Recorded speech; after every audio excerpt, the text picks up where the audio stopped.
그 다음에 이 모든 업무를 가능하게 해주는 것들이 설계부터 하자. 설계 재밌더라. 여기 설계 보면서 깜짝 놀랐습니다. 조합마다 오면 그 조합의 특징이 있어서 제가 그때마다 감동을 받습니다. 근데 가장 최근에 제가 지금도 설명을 하다 조합을 돌아다니다 보면 제가 알다시피 하도 똑같은 것들이라서 사전에 공부를 안 하고 가요. 그냥 가서 계약서 출력해 주세요. 그 자리에서 보고 설명하면 되거든요. 그런데 어제 그제 저녁에 제가 늦게까지 잠실 5단지 서울에 큰 답니다. 잠실에 5단지 조합원들이 와서 엉터리들이 와서 하는데 거기서 깜짝 놀란 게 있어요. 그러니까 건축물 이게 지금까지 제가 13년 됐어요. 이 짓거리 한 지가. 인생 아주 망쳤는데 이것 때문에 욕이란 욕은 다 먹고 다니면서. 그런데 거기가 그러니까 지금도 제가 보다 보면 새로운 게 보여요. 그러니까 지금 이 시간에도 어디선가 뭐가 만들어지고 있는 것 같아요. 제가 그걸 못 따라가겠어요. 그 속도를. 근데 거기서 봤던 게 뭐냐면 건축 설계를 했는데요. 당연히 설계하잖아요. 소방 설비만 따로 설계를 했더라고요. 소방 설계를 깜짝 놀랐습니다. 이걸 처음 봤거든요. 소방을 따로 한다고? 이거 뭐 하자는 짓거리지? 그래서 아주 옛날에 우리나라 사람들이 뭐 젓가락 기술이 좋다고 뭐 하더니 전체 설계에서 착 소방만 싹 뽑아낸 거예요. 여러분 생각해 보세요. 건물 그리는 놈이 따로 있는데 소방만 그려갖고 합치려고 생각해 보세요. 그 쉬운 작업 아니에요. 건물을 보고 거기다 소방 설비를 집어넣어야 될 거 아니에요. 쉬운 작업이라고 생각하세요? 젓가락 기술이 뛰어나서 우리나라는 가능하긴 할 거예요 아마. 싹 뽑아서 정교하게 거기만 다시 딱 끼워 맞추는 거. 한 놈이 다 하는 게 맞을까요? 그렇게 나눠 찢어 발겨서 나중에 합치는 게 나을까요? 그리고 소방 설계가 포함되지 않은 설계를 보신 적이 혹시 있나요? 없습니다. 전기 배선 도면이 빠진 설계를 보신 적이 있나요? 네? 없어요. 안 가봤지만 뭐 북한이 뭐 나무를 떼니 어쩌니 하니까 거기는 빠질 수도 있. 뭐 아무렴 그러겠어요. 그저 아파트에서 뭐 나무 떼니 어떠니 하는 얘기를 뭐 하던데 거기는 전기를 그럼 안 넣어도 되겠네. 그런 데는 빼도 되겠다. 왜 근데요? 제가 아까 바보가 등급이 있다고 분명히 얘기했습니다. 잠시 제가 그랬어요.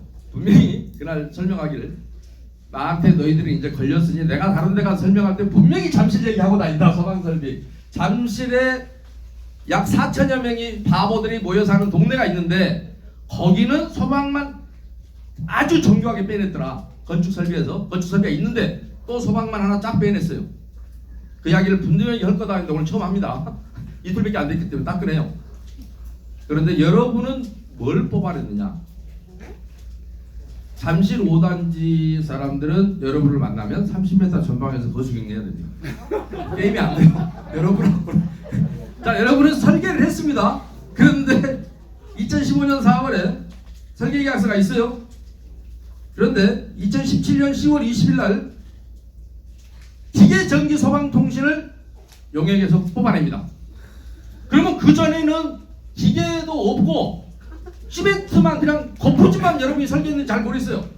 전기 소방 통신 내진 설계 6억 6천입니다. 물론 다른 게 약간 있어요. 연안오염 총량제 사정 경관 심의 문화재 지표사 뭐 이상한 거 있어요 뭐. 그런데 기계 전기 소방 통신 내놓고 통신에다가 가로 열고 내진 설계.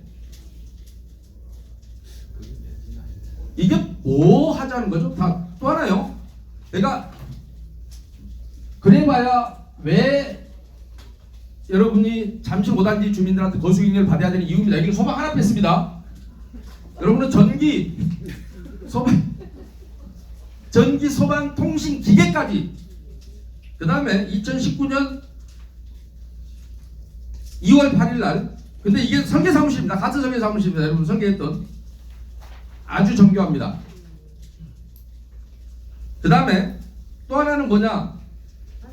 설계를 동사무소, 파출소, 어린이공원화가 해동초등학교 증축허가에서 여기에 또 18만원씩 평당, 하나는 18만원 건축연면적, 그 다음에 어린이공원은 대지명덕당 10만 8천원씩 18만 원 평당 이렇게 합니까? 여러분 설계 혹시 평당 가격 아세요? 제가 본 것 중에 지금 제일 비싸거든요. 18만 원이. 근데 5배 안 되고 제가 잘못했습니다. 5배는 안 될 것 같아요. 그 다음에 또 하나 있습니다. 또 여기서 또 2020년 1월 22일 날 공원조성계획 가로수심이 사업지역 내 1조 침해 여부 세대별 분석 해갖고 7,700만 원짜리 하나 있고요. 또한 설계적입니다. 그 다음에 여기에서 풍동실험 대규모 지하 안전 영향평가 지질조사에서 또 6억 2,500이 있습니다. 근데 왜 여기에다가 계속 줘야 되죠? 같은 회사에? 다른데 특별히 여러분이 이 업체를 대단히 혹시 사랑합니까? 존경합니까? 그 다음에 사업시 인가 기초 용역이라고 그래서 요거 아까 한 거구나. 한 거죠. 기계 설비 이거 나온 거 있다. 두 번 뽑아주셨나 보다. 그 다음에 용적률 상향에 따른 성공보수 계약서. 이것이 또 무엇이요? 인센티브를 280% 이하일 때는 1억 플러스 2.8억, 그래서 3억 8천. 285일 때는 4억 8천, 291일 때는 5억 8천, 295일 때는 6억 8천. 용적률 상향 성공 보수 계약서 처음 봅니다. 자, 용적률이 높아지면 설계 사무실에서 용적률이라는 건 무조건 높이는 게 아니라 원래 정비구역 고시할 때 허용된 용적률이 있어요. 그 범위 내에서 하는 거예요. 그렇죠? 그러면 용적률을 높이기 위한 것은 자기 능력이 아니라 정부가 지정 고시한 그 범위 내에서 배치를 하다 보면 최대한 높아질 거 아니에요. 용적률이 높아지면 거기에 따르는 설계비가 따로 따라가죠. 아니, 용적률이 200%였다가 220 됐다 그러면 20만큼의 설계비를 더 받아가는 거잖아요. 근데 그런 거 말고 또 성공보수를 받아가나요? 나 이런 걸 처음 봤어요. 아니, 아직까지 제가 100개도 넘는 조합을 봤는데 처음 봐서 그냥 물어보는 거예요. 큰절 받아야 돼. 그러니까 그래서 여러분들이 그래서 내 알로 다 숙여 그러면 여러분들이 이게 싹 올라가는 겁니다. 큰절 받아야 돼. 내 알로 다 수그리. 그런데 자, 여러분들의 정비 사업을 관리해 주는 데가 어디입니까? 설계. 제가 이 설명을 하고요. 아까 설계를 자료로 두고 갈게요. 나중에 돌려보세요. 국토교통부 장관이 고시하는 건축물의 설계도서 작성 기준이라는 게 있습니다. 여기에 의해서 설계를 하는 겁니다. 설계를 그냥 무턱대고 하는 게 아니라. 그런데 여기에 보면 설계도서 작성 방법에서 제가 여러분이 알기 쉽게 다 써놨습니다. 자, 조경에서는 뭐를 해야 되고, 그 다음에 아까 전기에서 뭐를 기본으로 해야 되는지 나와 있습니다. 시방서 만들어야 되고, 각종 부하기 단서, 도면 목록표, 인입 배치도, 전력 배치도, 통신 배치도, 소방 배치도, 전력 설비 평면도, 통신 설비 평면도, 소방 설비 평면도, 이거는 기본 용역에 다 들어있는 겁니다. 국토교통부장 그거는 설계할 때 해라. 아까 그러니까 껍데기만 하고 싶다 해서 껍데기만 한다고 못 한다고? 다 전기, 소방 다 넣어야 돼요. 국토교통부에 넣으라고 돼 있다고요. 여러분이 젓가락으로 빼내면 안 돼요. 아무리 우리가 손이 정교해도 뽑지 말아야 한다고요. 기본이 넣으라고 돼 있다고. 그 다음에 기계도 마찬가지. 기계 설비는 그럼 뭐를 해야 되냐? 아까 여러분 기계부 따로 있잖아요. 시방서, 도면 목록표, 5개 배관 평면도, 각 설비 개통도, 각 설비 평면도, 이런 것들을 기계 설비에다가 넣어라 이렇게 돼 있습니다. 그래서 이렇게 했는데도 여러분 조합은 왠지 건축에서는 또 이런 걸 내야 되고 이렇게 쭉 나와 있어요. 제가 체크를 해놨는데 토목에서는 어떤 걸 내야 되고, 조경에서는 어떤 걸 내야 되고, 어느 단계에서 뭘 내야 되고, 소방 개통도, 소방 평면도, 소방 시설 계획표 이런 것들 기본에 다 들어있는 거예요. 소방 시설 계획서, 소방 설비도, 소화 설비 개통도, 소화 설비 평면도, 도시가스 인입 지역에 한해서 조사 확인, 도시가스 인입 확인 이런 것들 등등 이렇게 하게 돼 있단 말입니다. 나중에 여러분 카페나 이런 게 있다니까 이걸 보고 공유하시기 바라겠습니다. 자료는 놓고 할게요. 제가 출력해서 오늘 아까 와서 보고 기가 막히게 출력을 해놨는데요. 그 다음에 자, 정비사업 전문 관리 용역 여러분이 2015년 4월 15일 날 주식회사 뭐 이게 했습니다. 그런데 여기 내용 중에요. 읽어볼게요. 그냥요. 뭐 제곱미터당 비용은 총 용역 금액은 8억 9,920만 6,711원 이렇게 돼 있고요. 부가세 별도 얘기 돼 있는데 용역의 업무 범위에 있는 것들이 있습니다. 기타 지원 사항에서요. 9번에 2조 1항 9호입니다. 협력업체 선정 지원 및 자문 업무, 각종 회의, 이사회 대의원의 총회 등의 자료 작성, 업무 지원 및 자문. 그다음에 기타 사업에 필요한 제반 업무 지원 및 자문. 총회를 지원이란 말이죠. 이 돈 속에 총회 업무를 지원을 하겠다는 거죠. 그죠? 그런데 정기총회 대행 업무 2018년 1월 10일 하나만 봤습니다. 여기 보면 이게 똑같은 사람이어서 저는 몰라요. 상호가 다르게 이 회사가 상호를 바꾼 거라 그래요? 맞습니까? 그런데 여기에 총회 용역금 지급하고 2억 5천으로 하고 부가세를 해요. 총회하고 2억 5천 들어갑니다. 괜찮습니까? 앞에 지원한다고 돼 있잖아요. 자기가 여기가 이권 지원한다는 얘기가 뭐예요?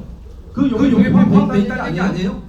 지원이라는 말이 내가 알고 있는 지원이 여러분이 알고 있는 지원이랑 다른 뜻인가요? 부산과 서울이 상주가 있어도 지원은 같죠? 우리 법인적으로 가서 되었잖아요. 그 다음에 더 재밌는 거. 작년 9월 6일 날 법제처에서 질의회 진행한 게 있습니다. 뭐냐? 도시민 주관기 7년의 업무 범위에 정하는 정비사업자원 권력자 선정의 의미는 해서 질의를 했어요. 이론이 국토부 질의했는데 답이 안 나와서 법제처로 질의한 겁니다. 이게 뭐냐면 추진위원회에서 선정한 정비사업 전문관리업체에게 조합 업무까지 위탁하는 게 가능하냐 이런 얘기죠. 추진위원회에서는 정비사업자하고 설계업체를 선정할 수 있게 돼 있죠. 그런데 조합은 총의 의견사항에 보면 또 정비업체 선정, 설계사 선정이 돼 있죠. 잘 보세요. 이렇게 돼 있어요. 그러니까 추진위원회에서는 할 수 있고 조합도 할 수 있단 말입니다. 그런데 추진위원회에서 선정한 정비업체가 조합 업무를 위탁하는 게 가능하냐? 가능하지 않다. 추진위원회에서 선정한 정비업체는 추진위원회 업무만 한정해야 된다 이 얘기입니다. 그런데 현재 이 업체가 조합 업무까지 하고 있다. 사업시행 계획 업무를 했다. 돈을 가져갔다. 그러면 도시정부 위반입니다. 왜요? 조합원 총회 발의사항에 대해서 조합원 총회 질의를 받지 않고 합법으로 추진하는 임원에 대해서는 도시관계 정비법에서 2년 이하의 징역 2천만 원 이하의 벌금에 처하도록 규정하고 있습니다. 뭐 여러분들이 좋아해서 그냥 쓰는 거죠. 법 위반해도 이 업체 많이 좋아하죠. 왜냐하면 이런 많은 정부에서 수입 받지 않게 해줬잖아요. 총회 관리를 각종 영역 계약을 이렇게 해주고 여러분의 돈을 받는데 여러분이 이익이 되는 일을 하지 않고 이렇게 하고 있는 거죠. 그런데 여전히 여러분은 신뢰하고 계속 데리고 가실 거죠. 여러분이 그래서 아주 잘 됩니다. 근데 이 조합이 기가 막힌 것을 저는 오늘 와서 처음 알았어. 등기부를 통해 보았습니다. 조합이 한 번 중간에 해산됐다가 또 설립됐다면서요. 자, 제 이름이 김상윤입니다. 김상윤이가 죽고 꼬마 아이가 태어나서 또 이름이 김상윤이라는 이름은 또 나올 수 있겠죠. 그놈하고 내가 같은 놈입니까? 뭐 때문에 다른 놈이에요? 주민등록번호 달라요. 둘이 서로 이름만 같지 동명이인 그러잖아요. 옛날에 우동상호역 주택재개발 정비사업조합 그 다음에 지금 태어난 우동상호구역 주택재개발 정비사업조합이 같은 놈입니까? 틀린 놈입니까? 참고로 상호한테는 상호이 두 가지 종류가 있죠. 제 설명이 어렵지는 않으시죠? 사람은 두 가지가 있습니다. 하나는 법인이 있고 하나는 자연인이 있습니다. 여러분 감정 희롱이라기 있는 거 이런 그런 거 없는 겁니다. 이런 건 징역도 보낼 수 있는 이런 징역을 못 보냅니다. 사람은 둘이에요. 이놈한테는 법인 등록번호라는 게 있습니다. 헷갈리니까 같은 이름이 많잖아요. 전국에 우리도 전국에 같은 이름이 많아요. 근데 못 보고 그래요. 주민등록번호. 자, 먼저 태어났다 중놈 우동상조합이라고 하면 법인번호는 어떻게 되냐면 18817하나 앞번호는 다 같습니다. 지역의 법인번호는 뒷번호가 0002974 이미 돌아가신 우동상구의 법인입니다. 지금 여러분이 속해 있는 그 법인은 18817하나 이건 똑같아요. 원래 뒷번호가 몇 번이냐 0004 722 0004 722 같은 글자입니까? 틀린 글자입니까? 이름은 같은 놈인데 법인이 같은 놈입니까? 틀린 놈입니까? 법인의 재산이 상속된다는 얘기 들어보셨습니까? 법인이 알을 낳기도 합니까? 법인이 법인을 낳기도 합니까? 법인이 없어지면 그 재산이 상속체나 채권이 상속이 되냐고요? 근데 여러분 왜 이 죽은 놈의 법인을 90배를 여러분이 했다면서요? 혹시 본인이 그게 쓸데가 없습니까? 그래서 지장물도 막 해치우는 거예요? 범죄도 막 해치우고 왜 이걸 쌓았습니까? 누가 따르라고 그랬습니까? 누가 시켰어요? 여기에 전에 청산인과 지금의 조합장님이 같습니까? 아니 옛날에 청산인 중에 한 분이 조합장님입니까? 그렇습니까? 듣기로 보니까 이름이 같으신 건데 그렇습니까? 현재 조합장님 성함과 생년이 같습니다. 그 전에 그 법인의 청산인으로 계셨던 분이 그러니까 근데 왜 나는 대한민국에서 법인이 소멸됐는데 그 소멸된 법인의 채무를 하는 사람을 아직 본 적은 없습니다. 여러분 왜 그렇습니까? 개인도 심지어는 돈을 예를 들어서 부모가 돌아가시는데 제가 넘어가려면 상속을 기하죠 빨리. 그죠? 심지어 안 된 얘기지만 그 사람 비슷잖아요. 부모 아니라도 그런데 하물며 법인이 사라진 이 법인을 혹시 다시 태어나면 친구들하고 결혼하십니까?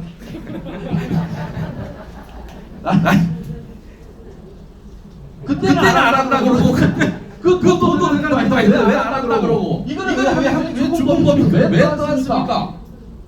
무슨 상관이 있길래 그때 조합원이 지금 조합원이니까 뭐 상관있어요? 그리고 잘못해야 됩니다. 업체에서는 그런 일이 생각하고 무슨 짓을 하느냐 개인 보증을 세웁니다. 법인은 죽어버린 만이니까 이때 보증 상상을 왜 여러분이 지금 따라야 됩니까? 법인이 사라져서 그 전체를 따른다는 얘기를 들어본 적 있습니까? 이름이 같다는 이유로 죽은 법인을 안 한다고요?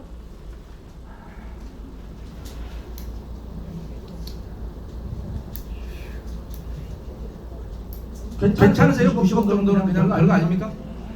해운대 씀씀이로는 그냥 그 정도는 다른 나라에서 얘기 좀 해보려고요.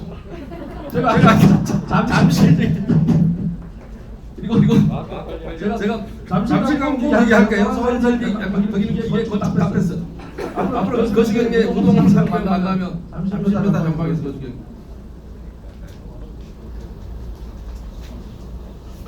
참으로 깜짝 놀랐습니다. 법인이 흔히 도덕적으로 책임질 필요 없습니다. 법률이라는 것은 법인 이름은 아까 이놈은 안전이라는 게 있습니다. 그죠? 때리고 공고가 이렇습니다. 근데 이놈은 때리면 때리는 줄 알아요. 찔르면 줄 알아요. 뭐 때문에 이걸 알아요? 이 사람들이. 이 법인이 똑같은 법인이 왜 얘기하는 거예요? 아니 얘는 실체가 없으니까 여러분 아니에요. 여러분 여기 구성원인 여러분 1인당 한 1,000만 원 평균 한 1,000만 원밖에 안 돼요. 그냥 떠 안 으시게 여러분의 앞으로 여러분이 어떻게 찬성할지는 후임 임원들이 알아서 하실 일입니다. 그리고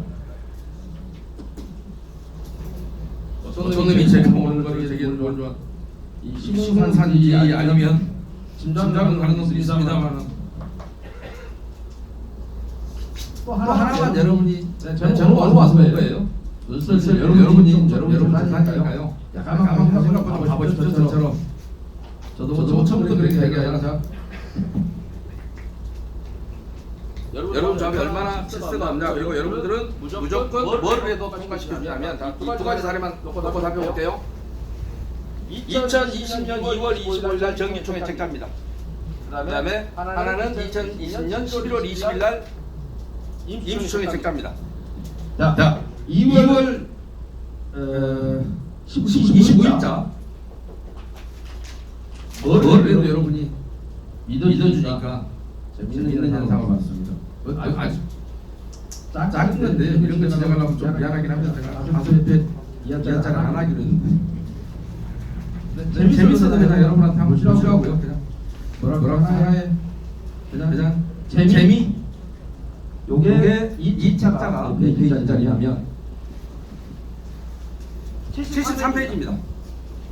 그런데 총회 책자 수량 1,309 단가 만원 그래 1,300만 원. 이건 1,300과 1,300만 원 아마 이 분야에서 전국 1등 분명합니다. 인쇄비에서 아까 여러분이 그렇게 가져야 되는 여러 가지가 있습니다. 지금 별거 아닌 부분이긴 한데 이 분야에서는 제가 느낌으로 정확하게는 안 해봤지만 이렇게 얇은 책자가 만 원에 책자기 1,300만 원에 인쇄비를 딱 가지고 알거든요. 우리 좌우진 중에도 인쇄를 담당하시는 분 있으면 좀 변전을 한번 해보십시오. 그런데 여러분들끼리만 비교할게요. 다른 거 잘된 거 이런 걸로는 비교하지 마시고 속상하니까 여러분들 거기만 보도 비교를 한번 해보세요. 이때는 가을에는 몇 페이지냐면 100 아까 70몇 페이지 75인가 그랬고 107페이지입니다. 책자가 그런데 1,309 여러분 하나 1,300 받아야 되는데 5,000원 그래서 50만 원. 참 쫓았어요. 이런 거 진짜 잘해야 되는데 왜 그러냐고요. 두꺼워서 혹시 종이값 인쇄비가 한 6개월 사이에 어마어마하게 내려갔나요? 연장사 마음대로죠. 여러분이 뭘 해도 다 이해를 해주시니까 작은 돈이지만 작은 돈이에요. 전체 다른 거에 비하면. 그러나 너무 웃겼어요. 뭐야 지금 도대체 계속 높이던가 높였다 계속 높이면 그냥 지나가지. 전체적으로 싸우라고 시작을 하는데 어떻게 얇은 건 싸우고 두꺼운 건 싸우고 또 다 아니라 그러니 이게 참 지적하는 너 추정스러운 얘기야. 빨리잖아요. 네요. 시공사 간단히 얘기할게요. 시공사와 얘기할 수 보면 재밌습니다. 제가 이 얘기 해주려고요. 지금까지 여러분이 들어가는 모든 돈은 어디서 빌려옵니까? 시공사 빌려오죠. 내 얘기가 맞는가 안 맞는가를 물어보려면 좌에서 오신 다음에 안 왔어요? 자리가 있는데 이걸 보시면 됩니다. 시공사는 여러분보다 이 바닥에 전문가예요? 비전문가예요? 이놈이 여러분한테 지금 이 업체들이 돈이 나갔습니까? 안 나갔습니까? 아직 할 필요도 없는 계약이 나갔습니까? 안 나가겠습니다. 그런데 잘 보세요. 쉽게 이해시키는 거예요. 시공사의 계약서 몇 조 이게? 안 나가겠다. 14조 사업경비이랑 이 계약상의 사업경비는 다음 광고 및 사업 참여 제한서의 내용과 같으며 을은 답의 서면 요청에 의하여 조합의 사업 추진비를 대여할 수 있다. 그래서 쭉 항목이 25개 항목이라고 합니다. 자, 보세요. 들고 계세요. 자, 이 중에 범죄 방역이 있나요, 없나요? 있습니까? 항문에 뭐예요? 있습니까? 없습니까? 없습니다. 자, 이주 촉진 여객비 수용제기를 있나요, 없나요? 없습니다. 저하고 이사 비용만 보입니다. 자, 지작물 철거 있나요, 없나요? 지작물 이설 폐관 없습니다. 3개만 해봤습니다. 사업 경비에 시공사도 사업 경비가 없다고 하는데 이것만 빌려주기로 했는데 왜 빌려줬나요, 시공사는? 이런 게 빌려주겠다고 안 돼 있잖아요, 계약서에. 여기에 대해서 뭐라고 얘기를 할까요? 아, 우리가 실수로 빼먹었다. 지작물도 필요하고 범죄방도 다 필요한데 우리가 빼먹었다 할 수 있을까요? 아니면 지금 넣어줄게 이럴까요? 사업경비에 없는데 제가 매번 얘기해요. 서울시 머리 나쁜 서울시 공무원들이 만든 예산회계 규정이 있습니다. 거기에 사업경비도 제가 지금까지 설명했던 건 하나도 없습니다. 사업비 항목이 없습니다. 그닥 머리가 좋지 않은 놈들, 제가 머리 나쁜 놈들 있으면 공무원 시키라고 합니다.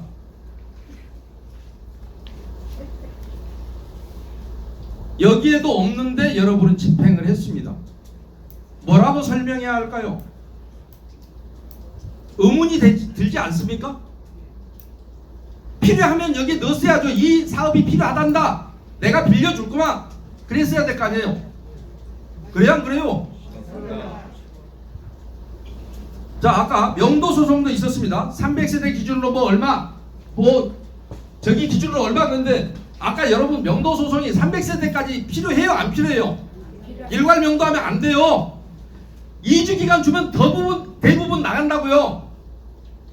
나중에 나가라 해도 안 나가면 형사처벌도 해요.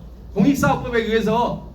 그러니 나갈 수밖에 없게 돼 있어요. 다만 내가 집을 못 구해서 그러니 조금만 받아라. 이거는 서로 용인을 해야 되잖아요. 2주 기간을 설정한다고요. 그런데 무슨 명도수는 그렇게 많이 잡아놔요. 300세대 기준으로 얼마, 무슨 뭐 150세대 기준으로 얼마. 속상할 때는 둔촌 주공 얘기를 해드릴게요. 서울에 가면 둔촌 주공이 있습니다. 6,300여 세대 됩니다. 조합원이 굉장히 큽니다. 아마 11,000세대 짓습니다. 대한민국이 제일 크죠. 2주 기간 6개월 줬습니다. 그런데 6개월 동안에 재건축이나 이사를 했을까요, 안 했을까요? 다 했죠. 재건축은 원하는 사람끼리 하는 거잖아요. 현금 청산 이런 것도 없으니까 이미 동의서 안 낸다면 옛날 다 매도 신고가 끝났고요. 2세대 빼고는 전원 이사했습니다. 그런데 법무법인 2군데를 사서, 이 사람도 거부하는 사람은 아니죠. 타이밍을 못 맞췄겠죠. 6개월 동안 한꺼번에 2,300세 이주하니까. 근데 일괄 명도 소송을 했습니다. 법무법인 2군데서 세대당 150만 원. 여러분도 속상할 때는 해운대만 있는 게 아니라 서울에도 바보들은 많다더라. 이렇게 위안을 삼으시면 됩니다. 여러분 친구들을 또 소개시켜드리?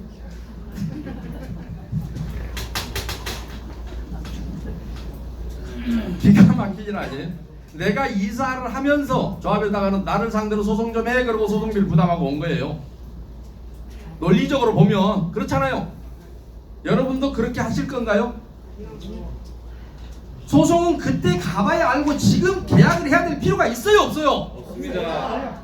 관리 처분 안 끝난 지금 계약에서 뭐 하게요? 근데 내가 상대방이라고 해야 될 필요는 있겠죠. 마음 변하기 전에 지금 빨리 얘기 나왔을 때 좀 한번 찍어버려야 되겠죠. 그것은 법무법인 입장이고 여러분 입장에서는 해야 돼요, 말아야 돼요? 안 해야 됩니다. 판단을 맡기겠습니다. 자, 그 다음에 시공사가 너희들과 나와의 약정에, 우리 조합과의 약정에 있어서 빌려주기로 한 사업경비 없는데 왜 빌려줘서 이 돈을 나가게 만들었느냐? 이 나쁜 놈들아, 해야 되겠어요, 안 해야 되겠어요? 자, 그런데 14조 7항에 보면 더 재밌습니다. 분명히 여러분이 갑이고 시공사는 을이라고 되어 있습니다. 그렇죠? 그런데 여기 보면 가읍은 사업 추진에 필요한 협력업체 선정에 관하여 을에게 복수 업체를 추천받아 경쟁 입찰을 통하여 선정하고 그 비용은 갑이 부담한다. 얘라 이 호구들아 이 얘기입니다. 그죠? 갑이 을에게 추천을 받아서 업체를 선정한대요. 지가 추천해줘서 그러면 이렇게 계약서에도 없는 돈을 빌려줬나요? 그랬나요? 왜 내가 여러분들에게 아까 여러분은 다시 태어나도 지금의 배우자와 사시겠습니까 했냐면 여기에 있는 업체들이 옛날에 죽은 이가 다 거래하던 데들만 대부분 그렇죠? 네. 멋집니다. 의리를 지키려면 그 정도는 지켜줘야죠. 기가 막힐 일입니다. 돈으로 때우셔야 됩니다. 돈으로 때우십시오. 자, 그 다음에요. 자금관리, 시공사 이 부분은 여러분의 비례율에 약 20%의 차이를 미치기 때문에 마지막으로 이 부분은 설명을 드리고 뜻을 내도록 하겠습니다. 도급계약이라고 여러분 되어 있습니다. 그렇죠? 동사 도급가계약서 민법 664조에 도급계약은 동사의 완성을 목적으로 하는 계약입니다. 소위 말하는 뭐 텅키 이런 거예요. 그냥 두리뭉실 전체적으로 맡기는 거. 665조에 대금의 청구 지급 시기는 목적물의 인도와 동시에 대금을 지급한다 이겁니다. 도급계약의 대표적인 형태가 여러분이 차가 빵꾸 나면 가서 돈을 미리 주시나요? 빵꾸 떼어놓으서 해서 빵꾸가 떼어져서 바람 다 들어간 거 보고 주시나요? 바람 다 들어간 거 보고 주시죠. 그게 전형적인 도급계약입니다. 그러면서 주고 받고 하죠. 돈 주고 차 인수받고. 그 전까지는 저놈이 차를 들고 있습니다. 끼도 자기가 들고 있어요. 왜요? 그것이 유치권입니다. 돈 줘야 여러분한테 차를 주는 겁니다. 차는 1억짜리인데 빵꾸비는 10,000원이어도 그 10,000원 안 주면 1억짜리를 저 사람이 잡고 있을 권한이 있습니다. 그런데 여러분은 시공사에게 도급계약을 했다는 의미는 그런데 예를 들어서 5,000원짜리 공사를 야 다 짓고 와서 돈 받아가 그러면 시공사는 어디선가 돈을 많이 빌려다 해야 되겠죠. 그러니까 너무 이자가 많이 나가겠죠. 공사비를 많이 받아야 되겠잖아요. 그래서 이런 대형 건축공사에서는 뭐를 하냐 중간중간에 정산을 합니다. 그걸 기성물 그럽니다. 10% 되면 10% 됐습니다 라고 하면 10% 주고 공사비가 10,000원이었다 그러면 10% 되면 얼마 줘야 돼요? 1,000원 주고 또 10% 더 했어요. 20% 때 다시 10% 주고 이게 기성물입니다. 기성률에 따라서 그럼 기성률 판단 누가 하느냐? 감리업체가 합니다. 이 정도면 10%야 이 정도면 20%야 이렇게 이게 도급계약의 원칙입니다. 여러분은 어떻게 돼 있냐? 자, 분양 등 수익금을 입금되는 일자리 기준으로 갑이 을에게 지급해야 될 전체 공사 금액에 달할 때까지는 이 금액을 공사비 변제에 충당하되 이렇게 돼 있습니다. 묻지마. 무조건 공사비가 1,000억이다 그러면 들어오는 돈이 1,000억이 될 때까지는 계속 공사비만 주라는 거예요. 그러면 지금 이런 가짜 사업비부터 해서 막 빌려온 돈 이런 것들은 이자 내고 계속 쓰시라 이런 얘기입니다. 여러분 같으면 자 내가 빚을 좀 내서 우선 사업하게 썼습니다. 돈이 들어옵니다. 빚부터 갚으시겠습니까? 내가 줄 돈부터 미리 주시겠습니까? 상식이잖아요. 가계경제 빚부터 갚아야 이자가 안 나가죠. 그래 안 그래요? 근데 왜 그래서 공사비부터 줘서 시공사가 부도나면 누구한테 받아요? 무슨 수로? 여러분은 알게 됩니다. 왜냐? 여러분 돈만 갖다 준 게 아니라 일반 부장자들 것도 다 줘버릴 거거든요. 일반 부장자가 여러분 조합원보다 숫자가 훨씬 많습니다. 그죠?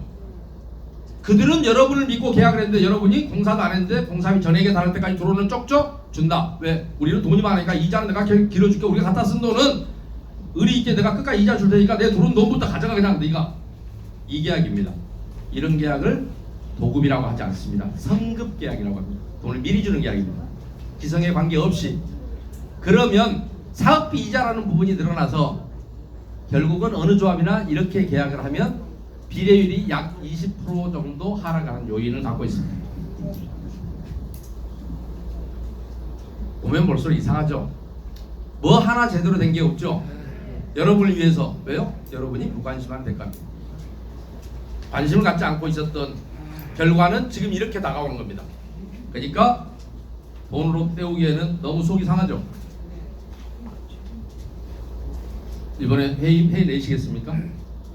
네. 그런가 하면 아까도 제가 서두에 말씀드린 것처럼 새로운 임원은 반드시 이 약속을 오늘 제가 여러분에게 지적해드린 이 약속을 시정하는 분을 새로운 임원으로 뽑으셔야 한다는 말씀을 드립니다. 그것 또한 여러분이 지금 해임보다 훨씬 더 중요한 여러분의 숙제입니다. 그리고 앞으로는 관심을 갖고 이 부분을 보셔야 한다는 말씀도 역시 드립니다. 그래야 되지 않겠어요? 모르면 물어라도 보셔야 될 것이고 그냥 믿고 맡겨 두실랍니까? 여러분 재산입니다.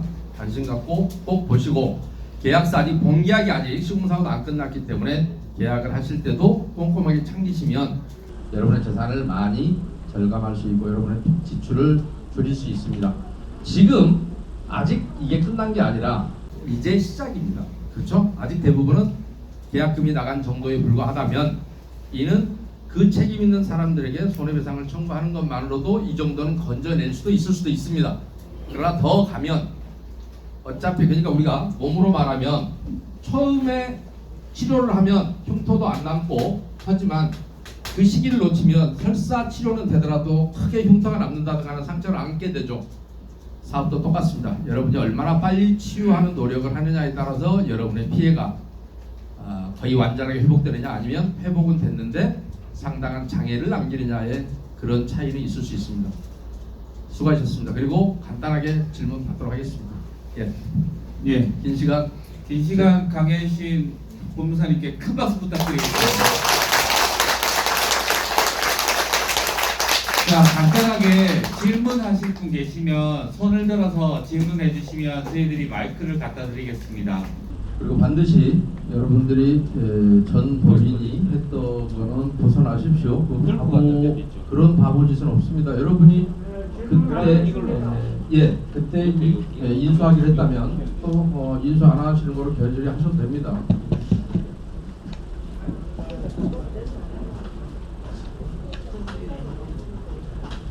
네, 말씀하십시오.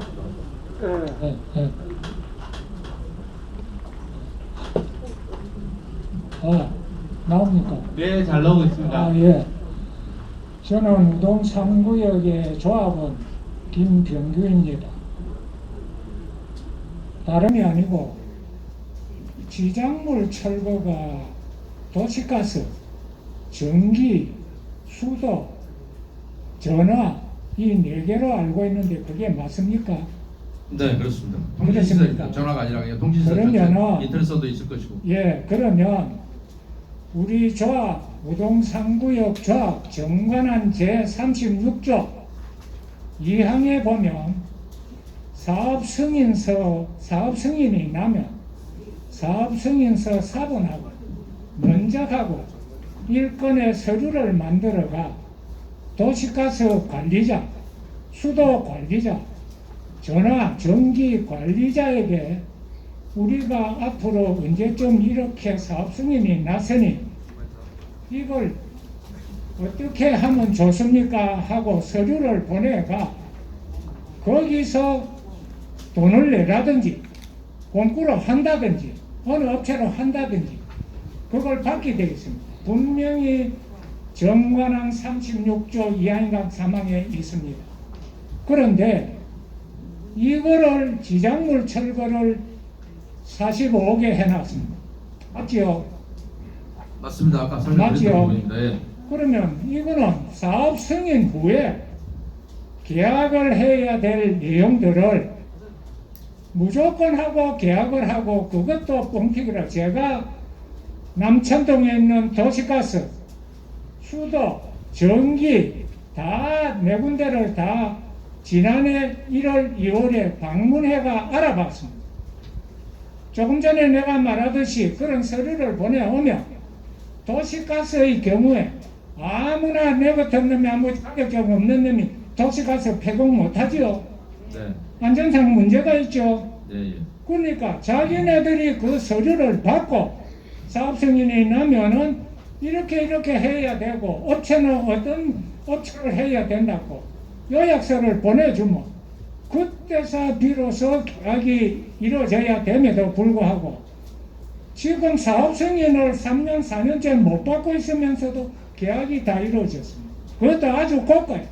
제가 알아보기로는 한 10억 미만 하면 되는 걸 그것도 45. 조합원님 죄송합니다.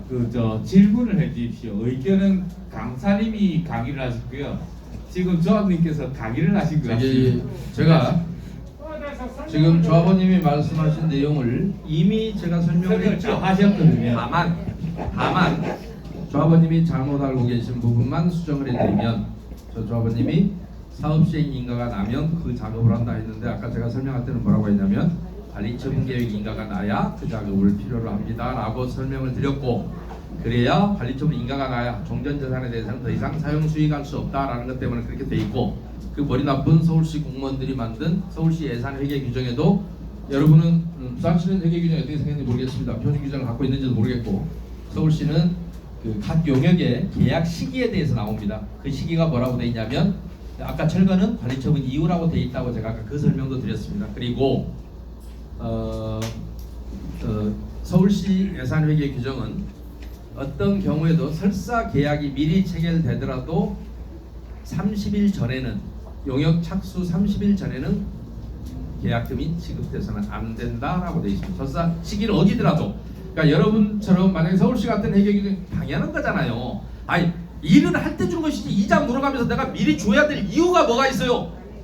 그렇지 않아도 가짜 계약도 속상한데 이게 이자까지 물고 있어요. 이중으로 속상하죠, 그죠? 아, 그렇잖아요. 아까 불필요한 것도 속상한데 그걸 이자까지 미리 물고 있다. 아직 할 때도 안 됐는데.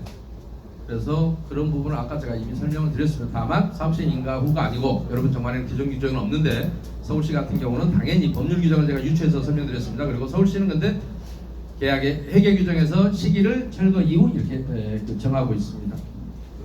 그래서 그런 아까 사업시행 인가 이후가 아니면 사업시행은 건축 허가만 나온 상태이기 때문에 조합원 부장직성을 알아보고 해서 그때 철거할 수는 없습니다. 이미 살고 있으니까요. 예전에 할 수 있습니까? 당연히요. 할 수 있습니다. 예. 그리고 아까 제가 여러분 조합이 좀 재밌습니다. 2016년 1월 19일 날 정관을 변경했는데 뭐라고 변경했냐 볼 때입니다. 32조 7항이요. 여러분 정관의 32조 7항이 어떻게 되어 있냐면, 표준 정관은 이렇게 되어 있습니다. 이거 바꾼 의도도 아주 기분 나빴습니다. 이 설명을 드리자면 32조 7항이 어떻게 되어 있느냐, 조합은 사업 시행상 조력을 얻기 위하여 용역업자와 계약을 체결하고자 하는 경우에는 국가를 당사자로 하는 계약에 관한 법률의 내용을 준용하여 처리할 수 있다 이렇게 되어 있습니다. 표준정관은 준용한다라고 끝납니다. 당연규정인데 여러분은 그 전까지 당연규정으로 되어 있다가 2016년 1월 19일 날 할 수 있다 해도 그만 안 해도 그만 이렇게 바꿔버립니다. 정관을. 어떤 싸가지 없는 놈이 개입을 해서 살짝쿵 비틀어 놓습니다. 왜 근데 그게 중요하냐? 국가를 당사자로 하는 계약은 이렇게 되어 있습니다. 공무원들이 쓰는 법률입니다. 계약을 할 때 첫째, 용역계약을 하려면 여러분의 지금 용역계약은 다 뭐였습니까? 묻지마 계약이었습니다. 아까 단가 곱하기 물량이 나와야 되는데 단가도 물량도 아무것도 없으니까 이 금액이 적정한지 아닌지를 전혀 알 수가 없다고요. 그러다 보니 바보들이 등급이 생기기 시작했다고요. 아까 얘기했죠? 그런데 국가를 당사자로 하는 계약에 관한 법률을 준용해서 계약을 하려면 어떻게 해야 되냐? 첫째는 물량 내역서를 뽑게 되어 있습니다. 그리고 이 물량 내역서를 가지고 현장 설명을 하는 겁니다. 공고를 하고 입찰 공고, 입찰 공고하고 현장 설명회. 대신 입찰 공고는 전자적 방법으로 하게 되어 있습니다. 전자 입찰 공고입니다. 여러분은 2018년 2월 9일 날 도시정비법이 개정돼서 그런 줄 알고 있는데, 그것은 법률로 강제하기 시작한 것이 2018년 2월 9일이고 그 전에 여러분의 정관은 이미 국가를 당사자로 하는 계약에 관한 법률을 준용하도록 되어 있기 때문에 국가를 당사자로 하는 계약에 관한 법률은 전자 입찰 공고를 하게 되어 있었습니다. 왜냐? 우리나라의 조달 시스템이 도입된 게 2000년입니다. 여러분의 표준정관이 만들어진 게 2003년 6월 30일이었습니다. 2003년 7월 1일 날 법을 시행을 앞두고 하루 전날 표준정관을 만들었거든요. 그랬기 때문에 그때는 이미 전자조달 시스템이 우리나라에 도입돼서 시행 중에 있었습니다. 그래서 국가를 당사자로 계약에 관한 법률은 전자 입찰 조달 시스템을 통하게 돼 있고, 그 다음에 그걸로 현장 설명이 돼야 물량 내역을 보고 정상적인 계약이라면 업체들이 들어보고, 아, 저 정도면 나는 얼마에 입찰해서 넣겠다, 얼마에 넣겠다 마음속으로 결정할 거 아니에요. 이 가짜는 할 필요도 없지만, 가짜인데 뭔데 물량 내역이 나오겠어요. 그런데 이 물량 내역을 갖고 그 다음에 현장 설명을 하고 그걸로 원가 계산을 의뢰합니다. 원가 계산 기관들이 많습니다. 원가 계산을 의뢰하면 여기서 나온 금액을 갖고 이걸 예전 가격이라고 합니다. 이걸 비밀로 유지하게 돼 있습니다. 왜요? 이거 알면 다 맞추니까. 그러면 이 금액보다 높은 거는 입찰이 성립 안 됩니다. 그래서 원가 계산에서 이걸로 예전 가격을 정해서 입찰을 합니다. 그러면 여기서 현장 설명회 때 물량 내역을 보고 정해서 입찰을 하는데 요거보다는 원가보다는 낮은 선에서 입찰가가 결정이 되게 돼 있습니다. 그리고 그때는 입찰을 할 때는 입찰 보증금을 100분의 5 이상 받게 돼 있습니다. 내가 100억에 입찰한다 그러면 5억 이상을 입찰 보증금 내도록 해야 됩니다. 왜요? 입찰할 때 장난친 놈 보증금 몰수해야 되니까. 그리고 입찰이 성립이 되면 계약 보증금을 이제는 입찰 보증금 내주고 장난치지 않았으면 그 다음에 계약 이행 보증보험을 받게 돼 있죠. 계약 이행 보증 증권을 끊어오라 해야죠. 또 계약을 해놓고 안 지키거나 아니면 가짜로 계약을 했거나 하면 안 되니까. 그런데 그래서 국가를 당사자로 하는 계약에 관한 법률 시행 규칙 제44조에는 입찰의 무효 사유가 두 가지가 나옵니다. 하나는 뭐냐?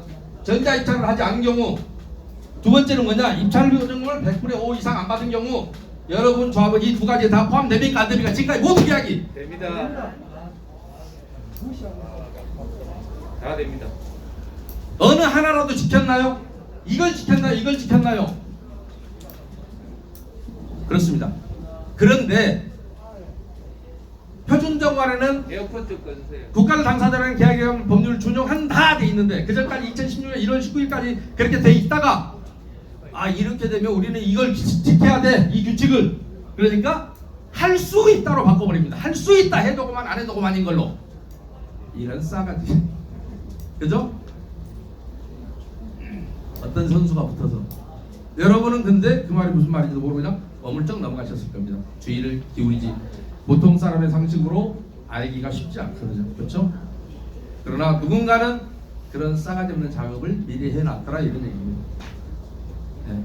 질문 받겠습니다. 아까 여기 순서를 먼저. 강사님의 오늘 훌륭하신 그 강의를 저희들은 굉장히 뜻깊게 감명 깊게 들었습니다. 사실 우리 일반인들은 이런 돌아가는 사항을 사실 모릅니다. 저도 오늘 많은 것을 깨달았는데 오늘 강의하신 그 내용을 100% 저희들이 받아들이기는 사실 힘듭니다. 50%만 받아들이도 저는 큰 공부를 했다고 생각을 하고 앞으로 저희 조합들도 조합인들이 철저히 좀 더 뭔가는 내 자산을 내가 지켜야 되겠다는 그런 개념으로 공부를 좀 하고 여기에 신경을 많이 써야 되겠다는 그런 생각을 다시 한번 하게끔 합니다. 정말 감사합니다. 예. 그리고 여러분이 제가 그 얘기를 꼭 합니다. 제가 전제 조건이 있습니다. 제가 여러분한테 설명을 해달라고 부탁을 하는데 제가 항상 깔고 있는 전제 조건이 이겁니다. OS 없애시겠습니까? 물어봅니다. 제 설명이 여러분이 새로운 집행부도 마찬가지입니다. OS 제도로 갖고 가는 한 여러분은 앞으로도 계속 바보로 만들기 십상입니다. 그때마다 물어볼 놈도 없고 무조건 OS가 뭐의 약자입니까? 저는 이거라고 생각합니다.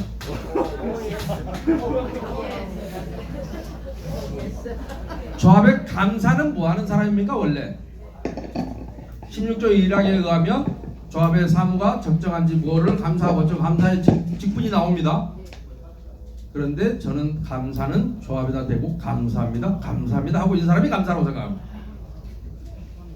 맞습니다. 여러분 조합은 혹시 그런 감사를 모시고 있지는 않죠? 여러분 조합도 그렇습니까? 다른 조합이 그렇다는 얘기입니다.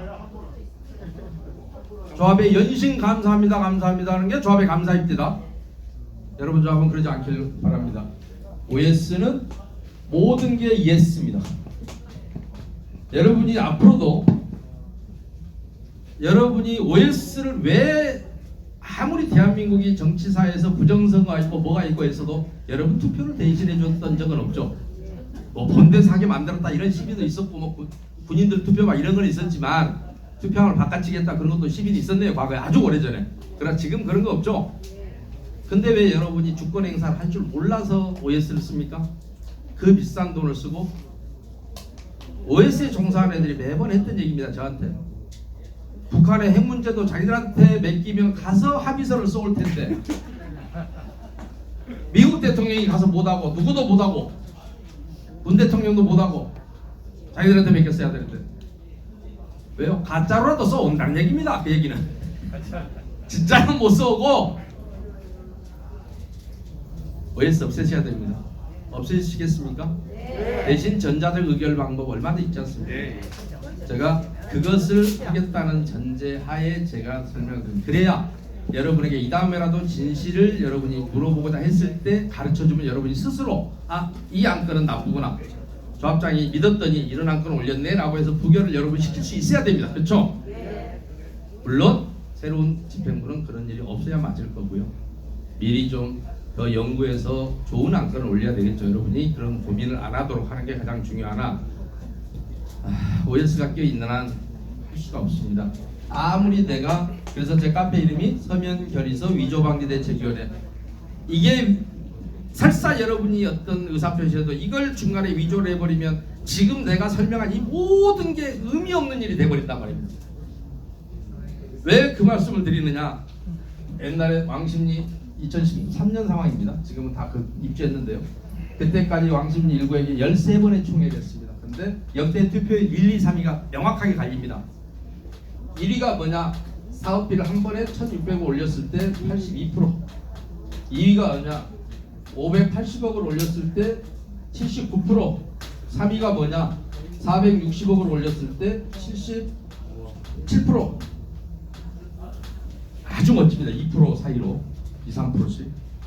나머지의 10번의 총회는 50에서 60%입니다. 그러니까 이 조합은 이대로만 놓고 보면 돈을 올린다 그러면 환장합니다. 조합은 찬성으로 가느라고. 야, 돈 올린대. 더구나 조금 올릴 때는 별 관심이 없어요. 이렇게 이만큼 올려서 이번에는 나도 가야 되겠다. 500억을 넘게 올려. 근데 한꺼번에 1,600억 다 올리니까 이번에는 정말 마음에 드네. 82%. 이게 가능한 일입니까? 이게 OS의 실체입니다. 없애셔야 됩니다. 재건축, 재개발 주권을 여러분 스스로 행사하십시오. 예, 다음 분 받겠습니다. 반갑습니다. 조합원 공태섭입니다. 질문하기 전에 제가 오늘 너무 좋은 이야기 듣고 이 자리를 마련해 주신 우리 집행부, 우리 바제모 집행부께 박수 한번 보내드리고 싶습니다. 또 우리 강사님 덕분에 오늘 많이 배웠습니다. 예, 저도요 중간에 들은 입장에서 좀 무관심한 부분이 많았는데 우리 강사님 덕분에 오늘 많이 배우고 또 제가 부끄러운 점도 있는 부분도 있고, 제가 오늘 듣고 오신 분들이 각 돌아가셔가지고 요 마을에 거주하고 계시면 마을에 거주 하신 분들한테 좀 이렇게 홍보도 좀 하고 이렇게 진실을 좀 전달해 주면 좋겠고, 밖에 계신 분들은 온라인이나 이런 쪽으로 해가지고 적극적으로 이렇게 좀 이런 문제점을 크게 좀 이야기해 주면 좋겠습니다. 제가 들어보니까 전국 최고 1등의 문제점이 하는데, 야, 1등이 참 좋은 건데 참 들어보니까 부끄럽습니다. 예. 그런 부분이 있는데, 제가 우리 강사님한테 질문 사항이 뭐냐면은, 질문 사항이 뭐냐면은, 지금 이 상황이 지금 좀 문제점이 많은 부분인데, 강사님 쭉 이렇게 돌아보시다가 이 정도 문제점에서 조합원이나 기존에 또 하신 분들이 좀 나서가지고 요거를 좀 뒤집어 가지고 제대로 갈 수 있는 그런 선례를 좀 있으신가 한번 다시 한번 여쭤보고 싶습니다. 예. 지금 그러니까 그렇게 하려고 하다가 분열해서 못한 데가 있고요. 그렇게 바꾼 데도 있고 그렇습니다. 예. 그래서 지금 서울에 전자투표를 하고 있는 데가요. 서울에는 인문 1구역, 수색 4구역, 수색 9구역이 있습니다. 저한테 연락하지 마시고 직접 전화해서 조합장들한테 한번 물어보십시오. 그러고 나서 뭐가 달라졌느냐라고 하는 걸 좀 물어보시면. 근데 대부분 지금 일부는 진행 중에 있고요. 최근에도 또 바뀐 지역이 하나 있습니다. 그래서 거기는 다행히 조합장이 아주 강력한 의지를 갖고 있는데, 대부분은 안타깝게도 하겠다고 했다가 배신했던 데가 훨씬 더 많습니다. 그리고 수색사 같은 경우는 구도 마찬가지고요. 수색사는 입주를 했습니다. 근데 추가 분담은 없이 입주했고요. 그렇다고 그 조합이 그 조합 얘기는 안 하려합니다만, 어찌됐든 여러분이 스스로 의결권을 행사하는 시스템을 마련하면서부터 업체들이 장난을 더 이상 못 쳤기 때문에 더 지금 여러분보다 훨씬 뒷단계에서 시작했습니다. 그 사람들은. 그러니까 이미 돌이킬 수 없는 상태가 훨씬 더 많았고요. 그러나 그 뒤로 더 이상 부패가 진행되진 않아서 추가 분담금 없이 관리처분대로 입주한 것은 맞습니다. 그리고 아직 그런 청산 작업, 잘못된 작업을 진행 중에 있는 조합들은 있습니다. 네, 감사합니다. 다음 질문 해주시죠. 마지막으로 하겠습니다. 네. 그러나 안타깝게도 했다고 약속했다가 못 지킨 조합들은 제가 아까 임원 선임의 중요성을 강조했던 이유가 그겁니다. 법인 부채를 가지고 연대 또 법인이 그 부채를 안고 제 생각에는 시공사 그 입찰금을 가지고 지불했는 것도 이래 생각하고 있는데 그거를 갖다가 집행부나 아니면 해결 방법이 있으면 좀 가르쳐 주셨으면 하고요. 민법 35조는요. 법인이 목적 외에 불법 행위로 인하여 손해를 끼친 때는 그 이사는 연대하여 책임을 지도록 되어 있습니다. 그러니까 아까 새로운 법인은 목적이 전에 소멸된 법인의 채무를 갖고 오는 게 목적이 될 수가 없죠. 법인의 목적이죠. 새로 탄생한 사람이 옛날 법인 거를 왜 갖고 오냐고요. 그거는 자연 소멸될 채무고 실제로 청산 과정에서 채무가 다 털려 나갔기 때문에 청산이 되는 거라고요. 그냥 청산이 되는 게 아니고 플러스 마이너스 제로가 됐기 때문에 청산이 되는 거예요. 그런데 그것을 살려서 강실을 살려서 사람으로 데리고 온 거예요. 그러니까 그것은 아까 뭐라 했죠 질문이 그랬을 때 책임을 묻을 수 있는 방법. 아까 얘기대로 그 불법 행위를 주도했던 예를 들어 이사라든지 그 다음에 여러분이 그 총회를 할 때 과연 이 설명을 우리가 여러분한테 자 거꾸로 제가 질문 드려볼게요. 내가 만약에 총회를 하면서 자 A라는 법인이 있다 사라졌다. 우리하고 이름이 같은 조합이 하나 우리 지역에 존재했었다. 근데 이번에 B라는 조합이 탄생했다. 근데 이름은 같아요. 그런데 우리가 이 사람은 소멸 법원에 고등법원 판결로 이미 소멸해버렸기 때문에 절차만 등기 이전 절차가 늦어졌을 뿐이지 이미 고등법원 확정 판결 관계 이게 사라진 거예요. 나머지는 등기상 절차가 좀 늦어졌을 거고 청산인들 선임해서 요거를 우리가 갖고 올 필요는 없는데 우리가 그래도 사람 좋다는 얘기 들어야 되지 않겠냐. 그래서 여기서 이것을 인수하려고 하는데 어떻게 생각하냐 이렇게 얘기를 했더라면 여러분이 찍었을까요? 무슨 소리야 내가 왜 사람 좋아? 나 동계산 정확한 사람이야 그러고 안 찍었을 거 아니에요. 이렇게 안 했다면 당연히 인수한 것처럼 주장한 사람이 있다면 그걸 했던 사람들이 책임져야 되고 그걸 지출했던 사람이 책임져야 될 거 아니에요. 그쵸?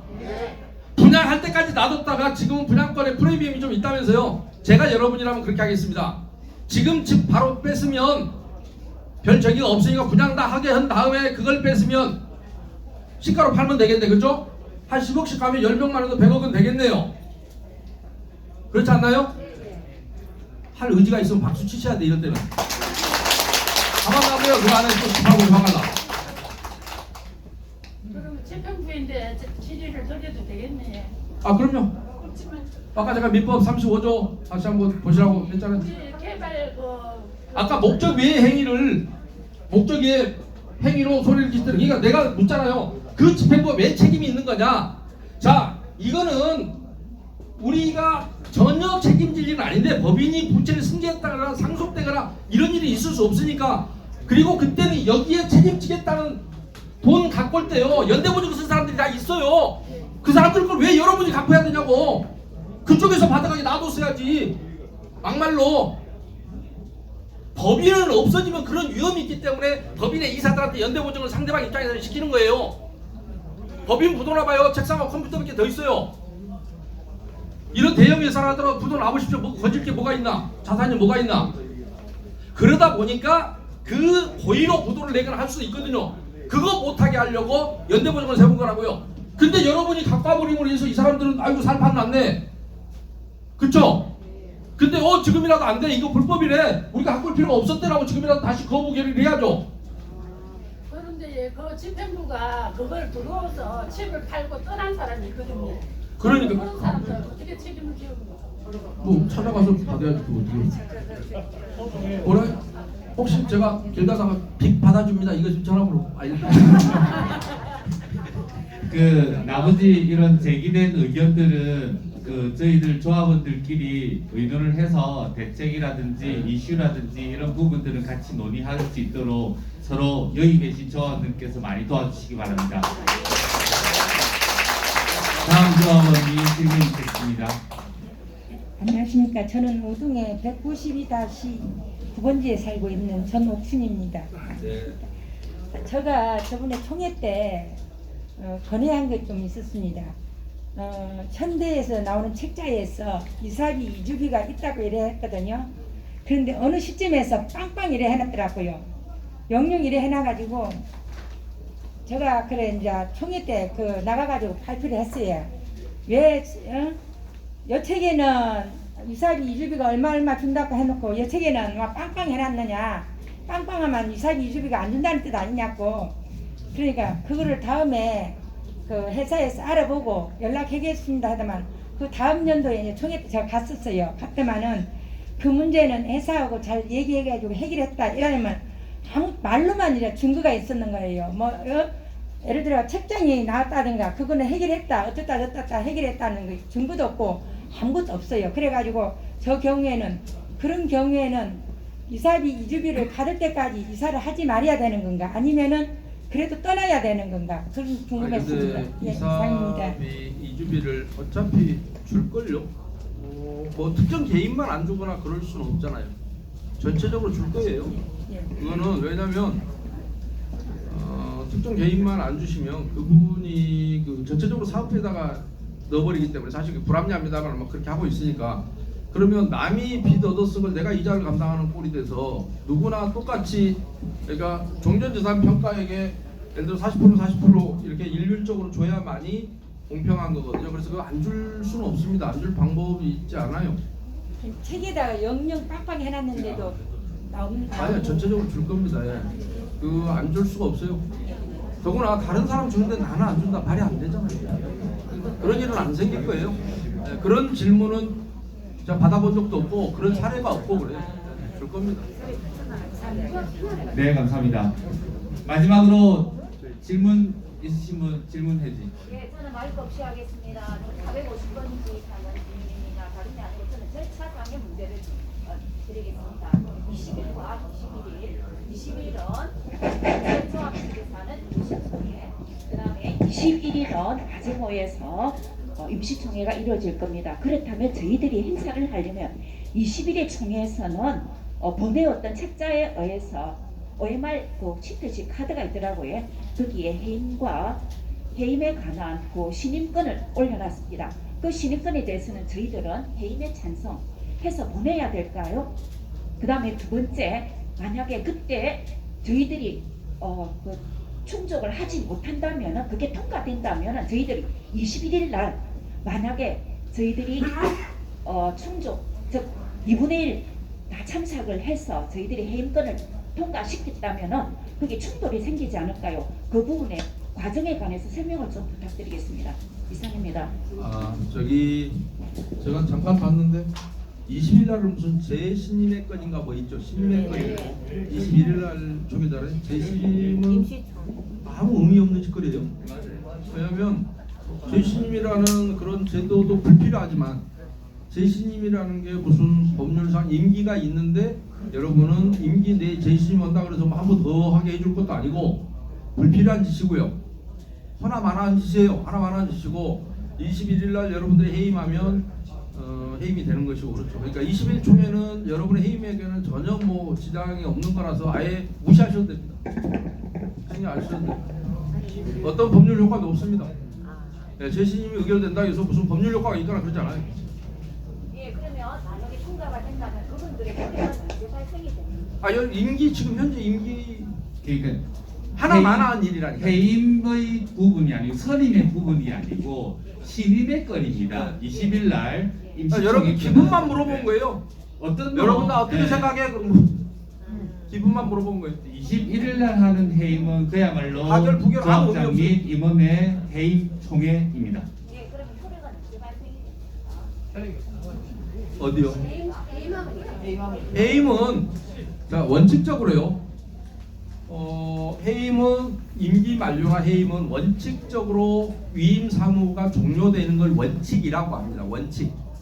그러나 선임이 되기 전에는 해임만에 등기가 안 되는 이유가 해임이 되면 직무는 원칙적으로는 정지돼야 맞지만 법인의 영속적인 사무를 하지 않으면 후임자가 선임될 때까지는 계속 해야 되는 거예요. 그래야 아니면 법인이 소멸돼 버리거든요. 그래서 해임만에 등기는 등기소에서 해주지도 않아요. 그래서 새로 선임해서 와라 그러면 해임은 날짜를 21일로 해임하고 선임된 그날 선임 등기를 해주고 이렇게 하는 겁니다. 그때까지는 그러니까 쉽게 얘기하면 제가 이렇게 표현하는데요. 죽었는데 그냥 장례 절차가 늦어지는 거예요. 신고는 한 달 후에 해야 돼요. 네, 장례 해임과 승인이 동시에 이루어질 수가 있나요? 그건 못합니다. 왜냐하면 개체권자가 다르기 때문에. 네. 그리고 선임은 해임이 되지 않았는데 선임 얘기를 꺼내면 안 됩니다. 그건 법률상 하자입니다. 왜냐하면 해임이 된 걸 보고 나서 선임에 관한 절차가 논의돼야 되는 것이지 아직 임기가 있는데 선임이라는 얘기는 해임을 전제로 하는 것인데 임기가 만료됐다든지 해임이 됐다든지 하는 걸 전제로 하는 것이 사임을 했다든지 하는 게 전제가 돼야 되는 것이라서 두 가지를 동시에 할 수 없습니다. 개체권 자체가 달라요. 개체권자가 달라서 그렇다. 예, 관련된 사항은 다데모에서 공식 홈페이지를 통하든지 저희들 카톡에 저희들 알려드리도록 하겠습니다. 여러분들의 열정과 열기가 지금 느끼고 있는 것 같지 않습니까? 이렇게 저희들 조합원들끼리 서로 뭉쳐서 같은 마음, 같은 뜻으로 뭉친다면 우리 우삼동 전국 꼴찌할 수 있겠다, 그죠? 지금 1등인데. 예, 알겠습니다. 마지막 질문 있었습니까? 네. 질문 받겠습니다. 아까 전에 조금 말씀드렸던 청산 관련돼서 조금 여쭤보려고요. 기본적으로 앞전에 있던 엎어진 법인에 대한 부채는 앞전 집행보증, 즉 연대보증을 쓴 사람들이 지는 것이 맞다라는 게 원칙적이라는 얘기가 많으시나요? 네. 개인 입보를 했기 때문에요. 그런 사태 때문에 입보를 시키는 거라니까요. 연대보증을 시키는 거예요. 시공사 입장에서는. 상대방 입장에서는요. 근데 이 돈을 갖다가 그 죽은 사람을 위해서 갚아야 될 이유가 없어요. 깜짝 놀랐습니다. 이런 조합도 있구나. 예. 주말 토요일 소중한 시간 내주셔서 감사합니다. 일단 우선 강연하신 우리 범선님께 큰 박수 부탁드립니다. 제가 마지막 인사드리겠습니다. 11월 21일 토요일은 우동 3구역 주택재개발 정비사업조합이 새로 태어나는 날입니다. 해임동의서 제출과 직접 참여로 우리들의 재산, 우리들의 터전을 바르고 깨끗하게 지켜나도록 합시다. 우리 모두가 다데모입니다. 바쁘신 가운데 직접 참여해주셔서 대단히 감사합니다. 안녕히 가십시오.